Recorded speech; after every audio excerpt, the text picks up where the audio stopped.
So before we get started with our podcast today, I want to thank Versa, Space for Growth at 1201 Dublin Road. This is where we're recording today's podcast in Studio 3. I'd encourage anybody to come and check out Versa for some co-working opportunities. This is Business Inspires, a monthly podcast of the TriVillage Chamber Partnership. To run a successful business, you need resources, valuable connections, and community recognition. Business Inspires will provide you with the tools, resources, and examples to inspire you to create the business you're envisioning. Here's Michelle Wilson, Executive Director of the TriVillage Chamber Partnership. Well, this is Michelle Wilson. I am with the TriVillage Chamber Partnership, and today I am with Wally Lynch. He is the CEO of Zipline Logistics in the TriVillage area. So thank you for joining me, Wally. Thanks for having me. Nice to have you. I often have... I know a little bit more about the people that I'm talking to. So this is exciting because I don't. And so this is a new territory for me. And when I talked to Kent Studebaker, who's the mayor of the village of Marble Cliff, where your business is, he was really excited to have you on here. So I'm glad he made that connection. And he said, let's talk to Zipline Logistics. And I said, here's what I know about logistics. There should be crickets inserted right there. So, right. Brett, during editing, you should put some cricket noises right there. So this is why I'm excited, because this is the favorite part of my job at the chamber, is learning what all the businesses in our area, what they specialize in. So what is logistics all about? What is logistics? Yeah. Great question. Is it data? Is it, I don't know. It sounds so intimidating. Well, it seems to encompass more and more every day. I think UPS, it was maybe 10, 15 years ago. I love logistics. I can't quite remember what it was. And back then I thought to myself, delivering packages, to someone's front door isn't logistics, but it certainly is, right? Logistics and supply chain encompass everything from sourcing product, getting the product to the plant, getting the finished goods or partially finished goods to the next step, getting them into distribution centers, and then from there, ultimately to where the customer decides to purchase. That could be from a warehouse through an e-com solution, or to a retail location. Is it all trucking? Am I completely wrong in just assuming that it's mostly trucking? No, logistics it's multimodal, as we would say, right? So it is, of course, the over-the-road trucks that you'll see, the 53-foot dry vans that have, skids or pallets full of product. Could be drums. You could see tankers, which are bulk carriers. You could see shorter trucks. They're typically less than truckload carriers, right? They might have multiple different types of freight on board. You have rail. You have air. You have intermodal, a mix between train and truck. And of course, you have all the works with the steamship lines, the containers. So there's so much more than trucking. Yes, so much more than trucking. And then, of course, you've got everything from parcel to the U.S. Postal Service. My goodness. Yeah. So why logistics for Wally? That's a great question. It's not where I began my career at all. I started in the investment banking and investment management world in Chicago. And Chicago is one of the largest third-party logistics hubs on the planet. And my little brother graduated from college, moved up to Chicago, was living on my wife and I's couch for some time. We thought I'm sure he's going to love hearing that. That's why he's my little brother. We thought it would be a good idea to maybe get him a job. And we had some connections at the world's largest third-party logistics company called C.H. Robinson, and they have a massive 1,000-person trading floor in downtown Chicago with a young population. And we had some contacts there, and so we got him an interview, and then he got himself a job and got him off our couch. So my journey I didn't know then, started with logistics by just simply trying to get my brother out of my house. And he really enjoyed it. He was extremely successful. I was enjoying and having good success in the finance world, traveling a bit, but both of us thought we could do something together. Our father was an entrepreneur for a long time, and we just had this itch to do something. We didn't know what it was. In fact, early discussions back in the early 2000s, my brother would say we can do anything but this, anything but transportation, really? Right? And I'll get to kind of why. We started with a conversation, said anything but this, and then ended up doing it. It was really because the work my brother was doing was really only one side of the transaction. The work he was doing in Chicago had to do around sourcing capacity. So finding those carriers, whether they're trucks, trains, what have you. But he didn't have a lot of experience on the customer side, right? He could shepherd the transaction from A to B, but he didn't have any experience in sourcing the clients at that point in his career, sourcing the clients, addressing their needs, communicating with the client. So we were really missing sort of half the equation. Okay. And of course, I didn't have any background per se in logistics, but I was ready to provide capital, provide guidance in the background around legal and accounting and the startup and business plan and work like that. And it was actually at a Cubs game that my brother went to with what is now one of our co-founders, J.J. Rodeheffer, who also worked at C.H. Robinson, but on the customer side. And they went to a Cubs game together, and they'd known each other professionally, sort of almost virtually in the big office, but had never met face to face. And that was really the start of the idea. J.J. was having the same problems my brother was, which was, listen, we're very successful here at what we're doing. We're making a lot of money at a very young age, but I'm having trouble looking myself in the eye in the morning. Wow. The business is set up to serve, the company first. Sure. The employee's pocketbook. The client and the carrier partners are a distant, third and fourth, if that. And I want to be able to do it a better way. We see that there was a huge service gap in the space, right? And so my brother just called me up one day and said, I changed my mind. I think we should do this. And I said, well, I got to ask why. Yeah. Right? That's a pretty big 180. He said, I found the guy. It's a perfect fit. He knows he's been very successful on the other side of the business from us. And he's thinking exactly the same way we are, that there's an opportunity here just to be a better service provider. Yeah. So we didn't invent, a new light bulb or anything like that. It was simply the idea that we could do it a little bit better. And our value propositions evolved, dramatically from that. But the genesis of that was just, meeting the right people at the right time, at the right stage of your life, and deciding that you wanted to just do things just a little bit differently. It's really cool to hear that he wanted to do things for the right reason, that they were doing fine. They were doing very well, it sounds like. But I love hearing the human side of it and, the real side of it, that they wanted to connect with people differently. So Chicago, you said it's the third largest hub? Well, for specifically what we do within logistics, so third-party logistics, we don't own any warehouses or any trucks. We just coordinate the shipments. So we have 25,000 carriers under contract. Like I said, that could take any kind of mode. And then we have about 300 core clients that we work with in the consumer goods space. And our job is to solve for their transportation needs with that network of carriers. But we actually don't own the trucks. We don't employ the drivers directly or own any of the warehouse space. So what we would call domestic transportation management, and that's part of the logistics world. Chicago is probably the global hub. Okay. There's a number of large players there. It's a big startup system there. So, though we had success professionally there in third-party logistics, we knew we didn't want to open up our business, not just in our former employer's backyard, but also in an expensive city that had a lot of competition for talent. Are you from there?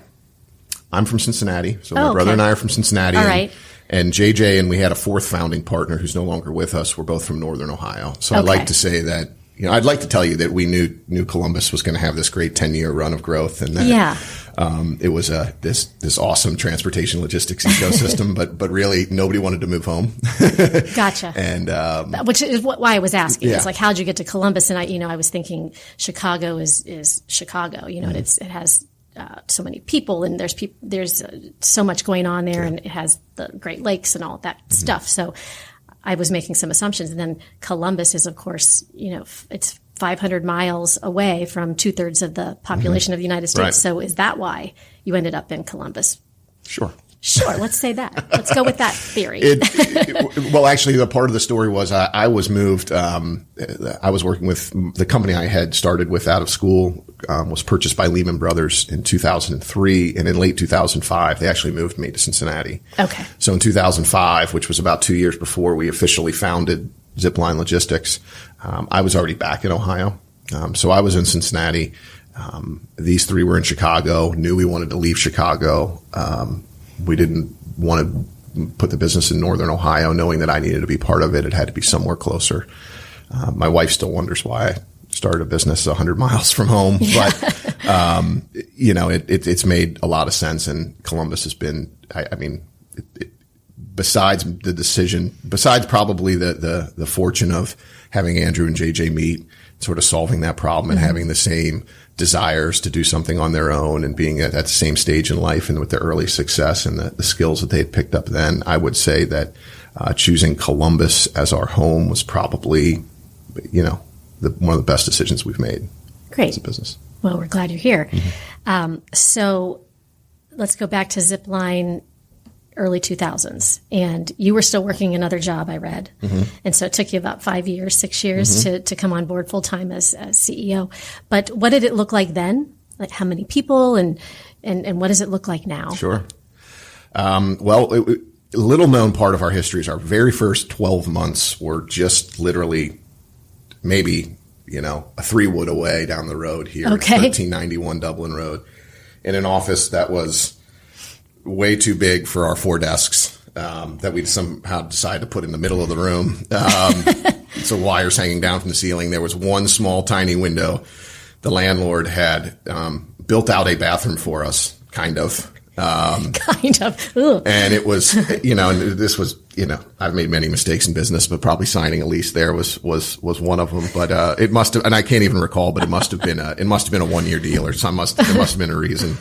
Probably the only thing we could afford. I have no idea why we were. Frankly, I know now why we're in this neighborhood. I didn't know then. So we had a 1 year where it was just the 4 of us, or the 3 of them. And when I was in town, I would participate with them, and that was a difficult year. In fact, in the first year, our former employer, sued us for non-compete, non-solicitation. So we had we had to battle through. Very expensive legal process, as well as trying to get the business off the ground. Not only do you have to convince customers to do business with you, but you also have to convince carriers to, believe it or not, that you're paying. You have to convince them to do business with you as well, right? Sure. You're unknown to them. You may not have the credit. So really, we were just trying to convince everybody that we were the real deal early on that first year. But we quickly moved over to, German Village above the Happy Dragon on Livingston, where I'm told our stencil on the door for the second floor is still there. Wow. And that was probably 8 years ago or something that we were there. It was a good location. My brother and other partners lived almost around the corner. Okay. So we could walk to work. And, but those first years consisted of the 3 of them really doing all the heavy lifting without question. And my job was to work in the background. I handled, back office, finance. I cut checks. I used to drive around with my old job, and my job with Lehman Brothers required me to travel quite a bit. And in the Midwest, it was by car. And I actually carried a printer in the back of my car where I would cut checks for the carriers, right? Because we did a lot of volume. So I would have to cut, $600 checks to ABC Trucking and another $1,000 here. And I had to do them quite frequently. And so I had a big box of checks, a printer, envelopes, and I would walk through the hotel lobby carrying the stuff up to my room and plug it in, and then I'd lick the check. I'd fold the checks, I'd lick them, and then I think I had a roll of stamps, and so that was a lot of what I was up to in the very first years, right? So does it look different today? Yeah, a little bit. Yeah. Well, cars are Wi-Fi enabled, so you can print it right from your car now. Exactly. That's funny. So so it was the 3 of you. At the beginning. Well, 4 of us. I'm sorry. Yes, 4 of you at the very beginning. And how quickly were you able to overcome some of the bad stuff, the lawsuit and expensive legal process and a crazy lease and location, and start feeling like this is going to work, this is going to take off, and here's what we need to do? Yeah. How did that look? I would think that it was probably it really took the first 2 years to really get our feet, underneath us. We hired our first 2 employees who are actually still with us today. Great. In those first 2 years. The move to German Village was, a much more welcoming atmosphere with large windows and maybe a little bit more of a professional office, but still had that young vibe to it. The way we overcame the objections in the marketplace was just sheer hustle. It was the fact that we knew what we were talking about, right? And sure, our business is brand new. We can do things to work around the fact that it's not that we have bad credit. We have no credit. We can explain to you why we're going to make a difference in this marketplace, today, and we want you on for the ride early. It was just a matter of the experience that we were able to take with us and being able to talk, which, you still don't get that often in our space. So, it was, and those first two employees were critical, right? They learned how it is we wanted to do things, that we thought and still think are different than what a lot of the major players do in the space. And so, the first 2 years we got that under our belt. And then an important moment was we had a consultant working with us maybe after year 2, and we spent a lot of time on a mission statement and core values, which is, looking back, sort of seems a little silly with 5 people in a room, right? Or 6 people in a room. That's vision. But we were planning ahead, right? Because we really started the business because not only did we want to be able to look ourselves in the mirror every night or every morning, we wanted to be able to ensure that approach lived beyond the 4 of us. And we still have this whiteboard where we wrote out some ideas around core value, what became our core values. They were sentences and a mission statement that was developed from that. And we didn't know it at the time, but we wrote it in permanent marker. And so, that's awesome. Which is funny because there's like misspellings, and it's probably, I think my brother is the worst handwriting in the world, wrote it. So it's not the easiest thing to follow. But we preserved it and we actually framed it, and it's up in our training room. It's like your first dollar, but right. Yeah, that's yes, great. Right. Exactly. It's like framing your first dollar. Yeah. We, and that I think was really an important moment for us, that we crystallized and immortalized what it is we wanted to stand for. And, we're able to make and still make every decision based around those core values and that mission statement, and been able to preserve that. And it's fed through not just the culture within the 4 walls, but obviously how we treat our outside constituents like clients and carrier partners. And I read, when I was doing my research, you have some really awesome benefits for your employees, and I don't mean health, but you do professional development, you do some healthy eating initiatives, yoga. That's pretty cool.